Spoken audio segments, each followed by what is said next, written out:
All right, it's Blake the Eccentric here. I'm live at the Bundy Ranch here with Dave Bundy, and I just wanted to ask a couple of questions. One, do you know who authorized this whole fiasco from the very beginning? Oh, who authorized the BLM to... Yeah, we put like one name specifically that authorized all of this intrusion, if you will. Well, all I can tell you, I know the director of the BLM over this operation is a guy by the name of Dan Love, and so yeah, he's over all the dirty work that's happening here with BLM. Okay. And then I just have one other question. Basically, I've heard different rumors about what this is really all about. Some say that it's an environmental thing with turtles, and then I've heard other sources that are talking about maybe it's got something to do with the water, and also fracking is something I heard up today. I don't know if you can comment on any of this. What can you tell us? The only thing I know for sure is that it's over control. Federal government wants complete control over all of this land. They know that if they have control of the land, they have control of the people. So I know that much for sure. There may be other reasons, but that one's the most obvious one. Okay, yeah, well, I don't know if we have any other questions. We're going to keep this simple here tonight. So maybe, let's have a quick one. I'm gonna hand the mic over to Brian Engelman here. Thank you, Blake. So, can you explain your relation to the family and how long you've been here, just so people have a background of where you're coming from? Yeah, I'm the son of Cliven Bundy. I grew up here on the Riverside Ranch all my life, and I'm currently a professional pilot, but still very involved with the ranch and the farm. And there are some people that are wondering, your family's been here, I believe, do I have the year right, 1870? Am I correct? 1877. 77. Yeah, 137 years. And our rights were developed 137 years ago through preemption and through beneficial use of this land, of the forage, of the water, and that's where our rights were developed. It needs to be understood that our rights did not come from the federal government. They did not come from the BLM. They came through preemptive rights through beneficial use of this land. And when your family had this back in 1877, moving forward, Nevada wasn't even recognized officially as a state, correct? Oh, let's see. When did Nevada? I think it was 1864. When Nevada was? No, it wasn't. It was. Anyway. No. Here, we'll edit that one out. Hey, you're gonna have to edit that. You know what? It's been a long day, and I don't mean to put you on. This isn't Jeopardy, because I actually don't know myself. But we know that the Bureau of because we're gonna edit that out. So the Bureau of Land Management is a relatively new organization. They certainly weren't around in 1877 when your family took possession of this land, correct? Yeah, that is correct. And when they were developed, they were developed as just a land a manager, mainly for the rancher. The rancher paid them a fee, a grazing fee, that went into, it was a fund that went towards fencing and range improvements, maybe water lines, water troughs, those sort of things. And it's just ironic, I don't even know if it's the right word, but it's amazing that what they've evolved to today. They were partners with the ranchers in around the 1950s, I believe, and now today they're armed military bureaucracy, assuming full unlimited power. Well, and that's a problem with big government. It sometimes starts off in a small area, small idea of, hey, we want to help these local people out. And the more that you feed the beast, the more that it grows, it turns into a monster that you can't control. And that's why I'm personally for limited government myself. But, you know, we have some people out there asking questions about, are the cattle being taken and slaughtered? Can you tell us how many cattle have been taken, out of how many? And do you know, are they just being killed? Or are they being left out there without food and water? Regarding the animals themselves, hello, PETA. Where are you, PETA? Can you speak to that?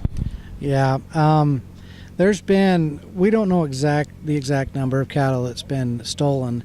We think the number's around 280, 300, and we're looking at around 600 total. So about half is missing or unaccounted for at this point. Yeah, roughly.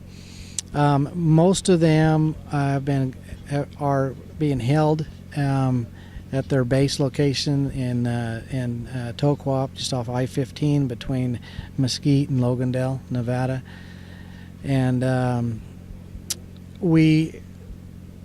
whenever you round up cattle with a helicopter, there's a bunch of baby calves that are on the ground right now.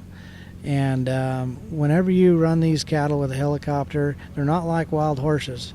They just can't handle that much abuse and being run that hard and for that long. I'm sure there's many that have died. I'm sure there's been many baby calves that have been left behind and are going to die because they don't have their mothers. We know that's pretty sure. We're sure of that. There's been some other presumptions. We've got reports that in the area that they were gathering, we got some reports there were some gunshots. Around that same time, we seen big balls of smoke, like they were burning something, and they had backhoes and other equipment that they had transported up to the mountain. And so we're not 100% sure what was going on there, but to us, that's a big possibility. They were digging holes, shooting these cattle, burning them, and burying them, so they don't have a lot of evidence of decomposition. And then there, other things. Another thing, you talk of PETA. Another thing that could be going on here, we did see that they had a water trough in the back of one of their dump trucks. So it's a possibility that they're tearing out some of the water systems that feed. We've got several water troughs around this mountain that are fed from springs and are held in water tanks and watering a lot of the desert that just otherwise wouldn't have water. And what happens in those water locations is the habitat developed there. And so you're talking about the birds, the frogs, the stuff like that. Yeah, it wouldn't be very many frogs, but yeah, the birds and quail, dove, rabbit, the coyote. I mean, everything thrives. Those waters have created a habitat for those animals. And this is what a lot of Clark County, a lot of residents forget. They think the cattle is destroying this land. No, the cattle does nothing but help this land, promote this land to thrive. And the rancher provides water, develops the water and distributes it along this dry desert, and provides habitat for all this wildlife. And if that stuff is being destroyed, the water's being destroyed, then that habitat's also going to suffer.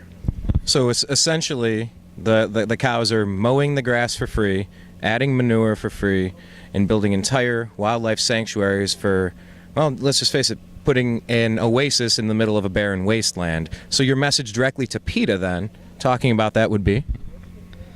Well, if there's no water where there was water that created a habitat, those animals are going to be suffering. So yeah, I guess that'd be my message to PETA.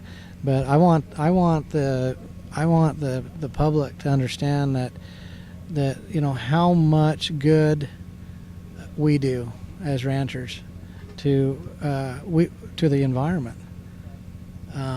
Everything that we do is about helping the environment, and we have quite a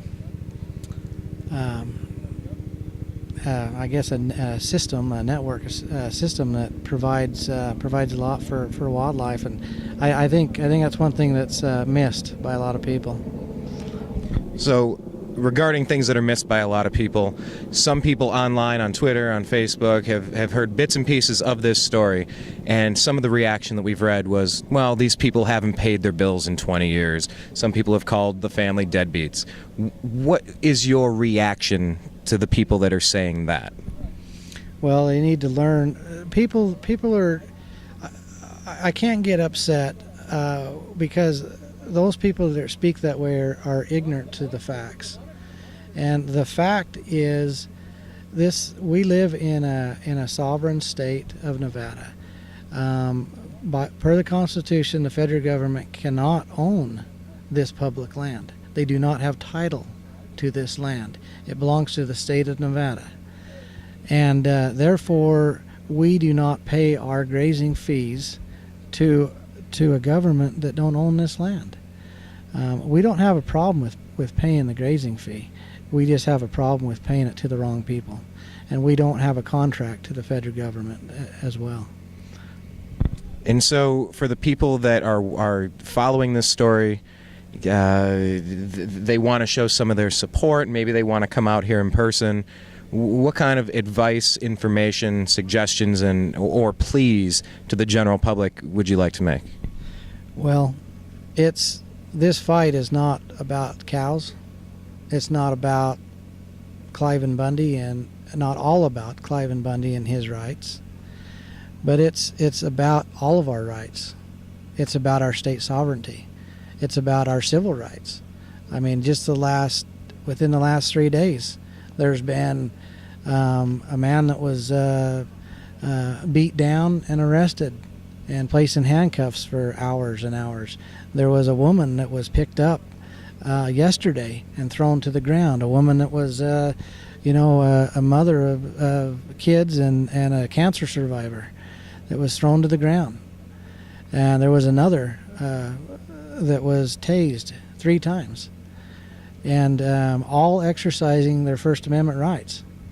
And so this isn't just about the cows. This is about all of our rights as Americans, and particularly Nevadans and Clark Countyans.